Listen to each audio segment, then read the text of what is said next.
Right, so guys, today welcome back to another Saturday Live podcast. I say Saturday Live. It's live. It's pre-recorded, but it's live. You know, nothing's edited. You guys see it as it is. And I've been really enjoying doing these. We've had a few, and we've got some. We've got loads more coming up. There's loads more, and a lot of girls as well. I'm interviewing a lot of girls, which is really good because, and I'm sorry, Saskia. Girls, you identify as she, her. I'm guessing. Yeah, Okay. yeah, she, her, that's Cool. fine. So I just want to make sure I don't, just I don't want to annoy anybody, but yeah, a lot of females coming on the show, which is really good. So today, guys, I am blessed with the presence of Saskia Lupin. Is it Lupin? Mm-hmm.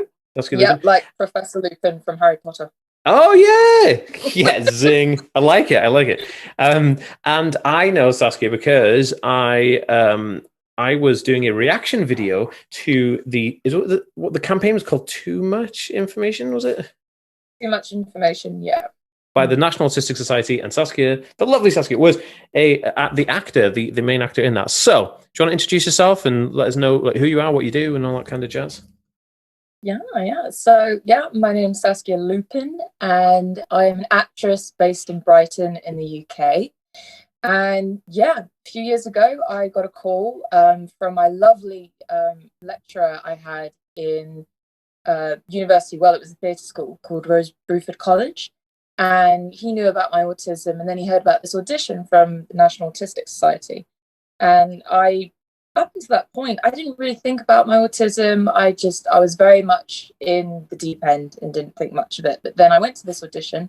They absolutely loved it. And then they said, right, do you want to be this lead actress for an advertisement for people on transport with autism? And I was thinking, God, yeah, I'll do it. And yeah, first audition, they said, yeah, you got the part. And Nailed I was it. just really happy about it. I nailed it on the first one. Take that. One take, Saskia. Dude, no, dude, that's awesome.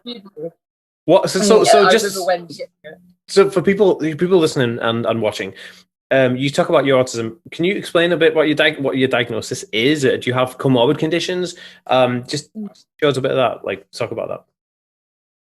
So when I was a baby, straight away, my parents realized there was something not kind of, well, I don't want to say off, but there was something that wasn't going right how my sister did. Because my sister, she's 3 years older than me. She was walking and talking. She was responding. She was just, I hate saying normal. I don't like saying that. Non-typical development, right? Exactly. And then with me, it was, yeah, I was walking, but thing is though, I wasn't talking. I was screaming most of the time. I was, not paying attention to things. Just, it seemed as if I was like an alien. I couldn't respond to anything properly, and I couldn't talk until I was about 6 or 7 years old. And then even then, it's taken me years to build vocabulary and be able to socialize with people. And I'm pretty sure I'm dyslexic, dyscalculia, so processing numbers. Awful, that one. That I really suffered that through school with that. But I never got a diagnosis. I didn't feel the need to. Right. But we got a diagnosis officially of Asperger's when I was 16 probably, or much younger, but they didn't tell me until I was a teenager. Sure. That happens quite a lot. I get a lot of questions from parents saying like, how do I break it to my kid, that they're on the spectrum and they're coming of age. And it was really interesting. How did you, so let me ask you this then.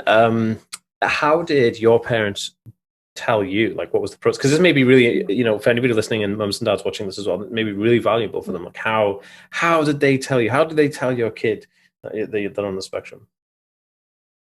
So I think it was probably a mixture of, I think my dad was just kind of like, let's just not, just let her be her, let her do what she wants to do. She doesn't need to have like a label. But my mum thought, I think it's better if she knew, because then a lot of questions she asks, it'll be answered.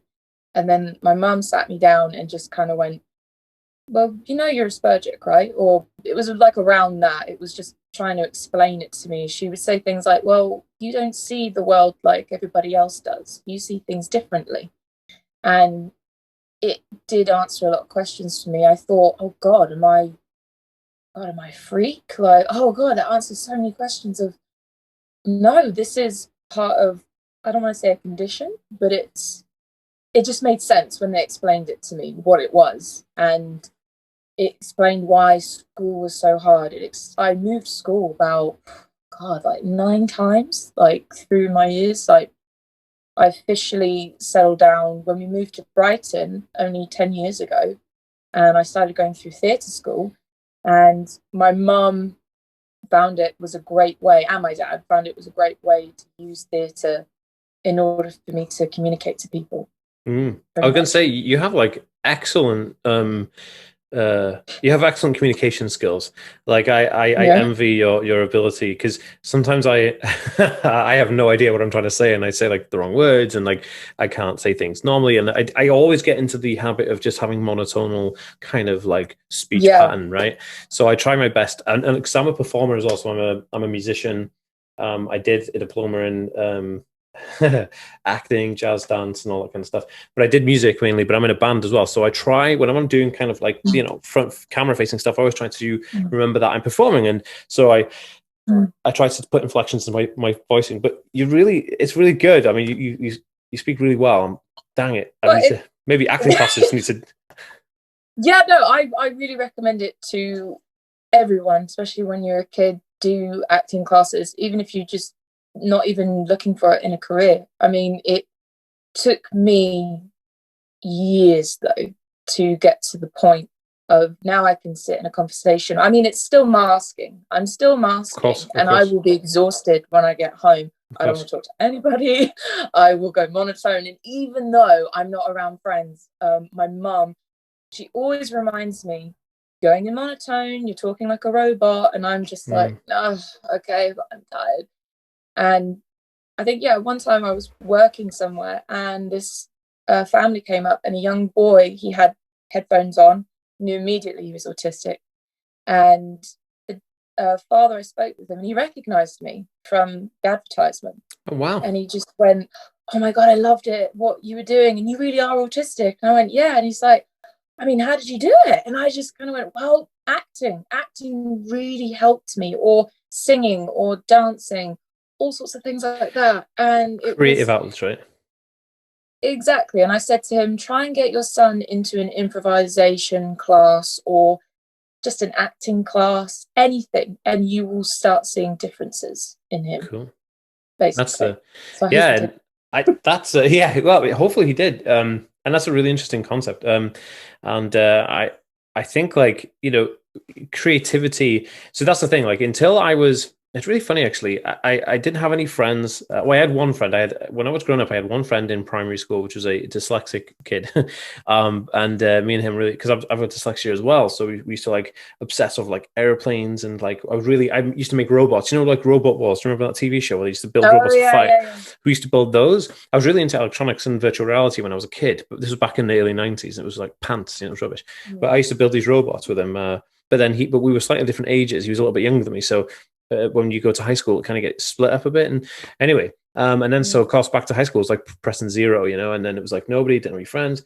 But I started playing music with the guy I'm still in a band with today. We got some records out in Japan and like stuff like that, signed to labels and stuff, which is cool. But when I was, thank you, when I started playing music, it was a way for me to communicate openly, So I spent about 2 years just sitting at home teaching myself how to play all these instruments.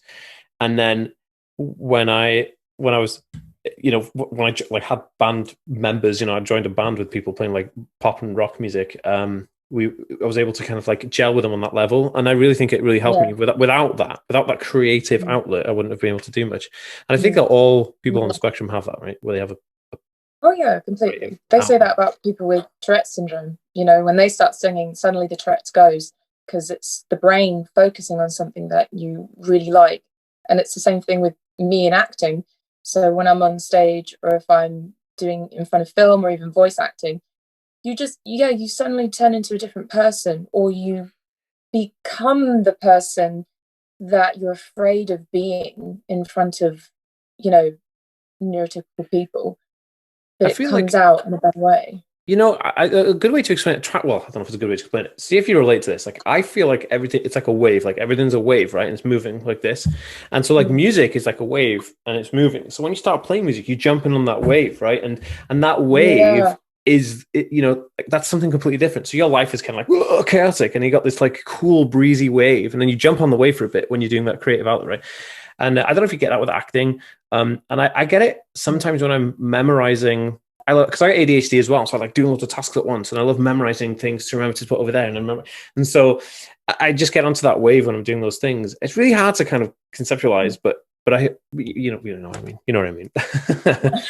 No, I completely agree. It's yeah, definitely something like that. It's you know, I mean, there's a friend of mine. He definitely witnessed me and my autism, because when I well, yeah, it was really hard for me to sometimes tell people that I had autism, because I hated that when they go, "Oh, you're autistic," and then it's like, okay, here comes the sympathy and the whole, "Oh, do I need to take care of you?" Like, Patronization, yeah.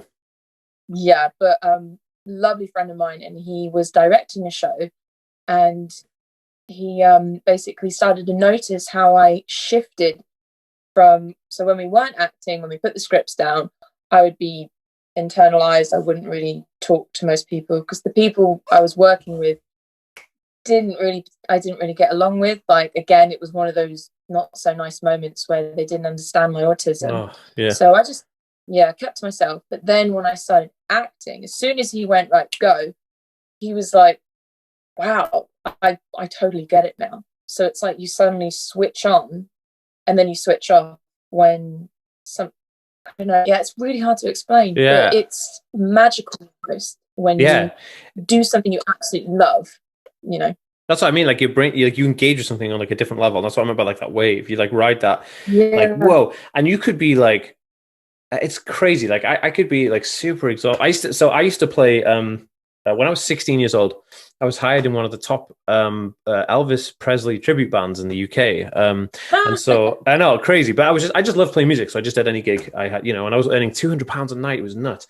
And so I just wanted to play music, right? I didn't really care much for it. I was in college, you know, I didn't really bother about it. So I was playing music, and the weird thing was, like, I'd be so tired, like, you know, like coming from college and then like getting picked up in the van, and we'd play huge gig. I played a gig in front of 12,000 people in Matthew Street Festival in Liverpool, and you know, but playing the gig, I was like, I loved it. I was fresh faced, and as soon as I stopped playing, it was like, ugh, you just slump back down into this kind of like, so it's nuts. You kind of just pull energy from that creative aspect, really, and I love that. Overload.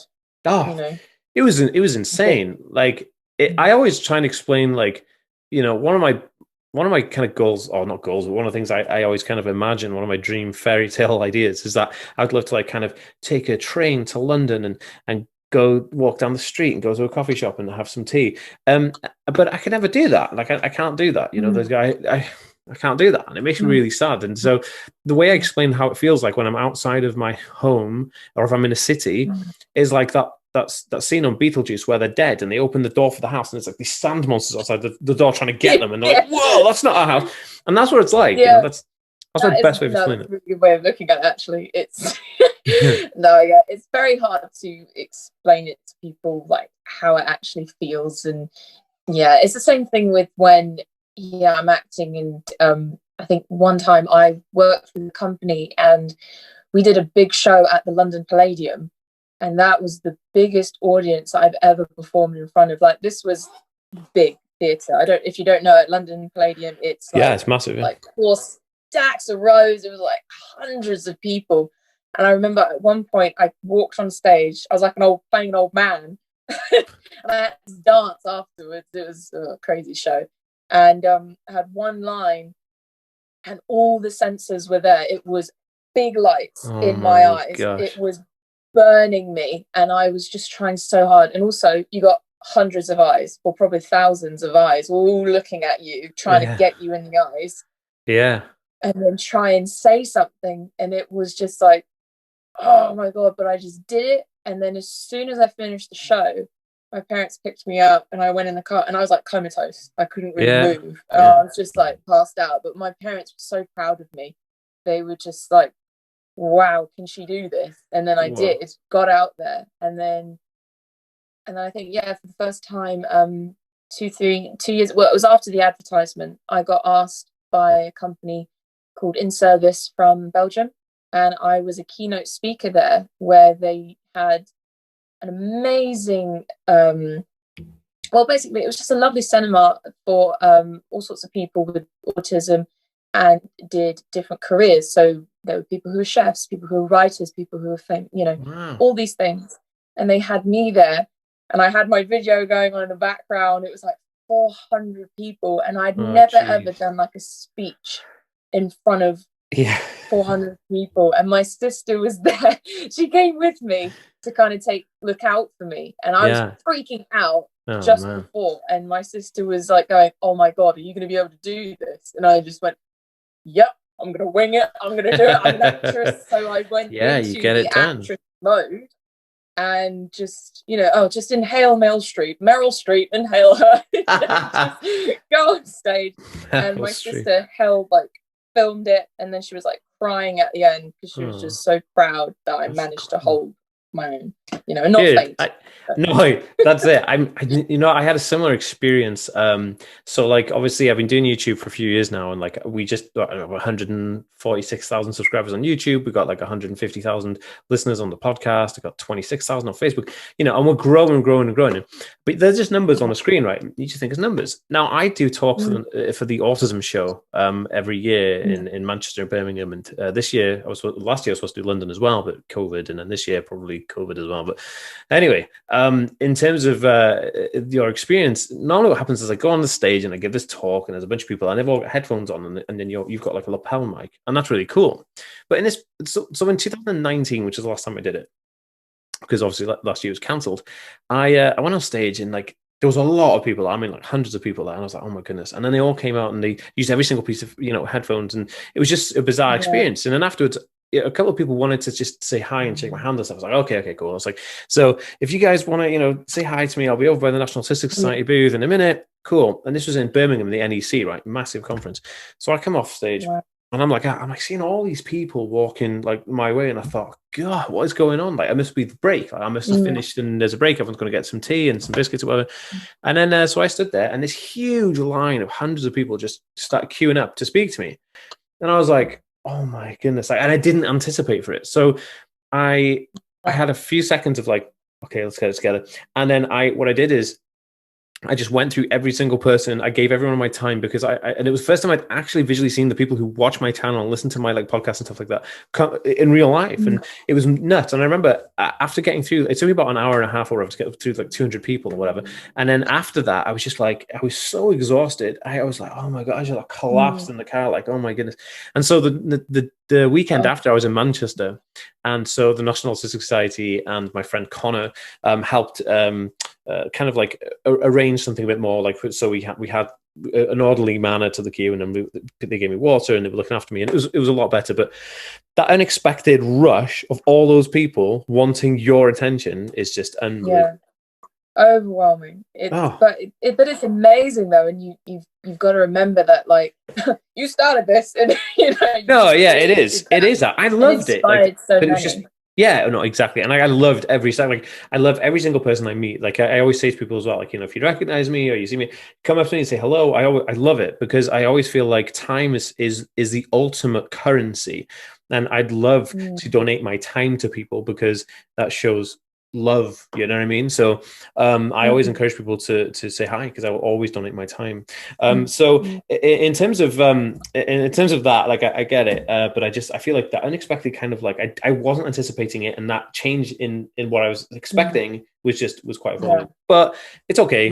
We're moving to a bigger theater for my talk when I do it again, but obviously because I'm a lot bigger now, and so, but God, I love it. Anyway, so well, I'm waffling on. It's supposed to be your interview, and it's me talking about it. That's why I did the thing. So have you any words of encouragement, or any kind of like, okay, here we go, let's do it. I was going to say words of encouragement for young women on the spectrum, but why don't I say this? If you could go back in time now and see yourself when you were like 10 to 13 years old, what would you say to yourself? Oh, calm down. No. Me too. Well, there's loads of things I would tell my young self, because yeah, I would probably say to myself, it's going to be hard. It's at times going to feel like you can't even breathe. You know, you feel like there's nothing you can do at times. And you will obviously go through, you know, the journeys of anxiety, depression. I still have it today. And I've been through probably the worst. Of course, we all have last year, 2020.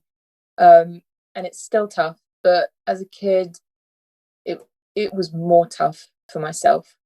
I would probably just think, never forget who you are, embrace who you are. You know, the only you is you, can't do anything about it.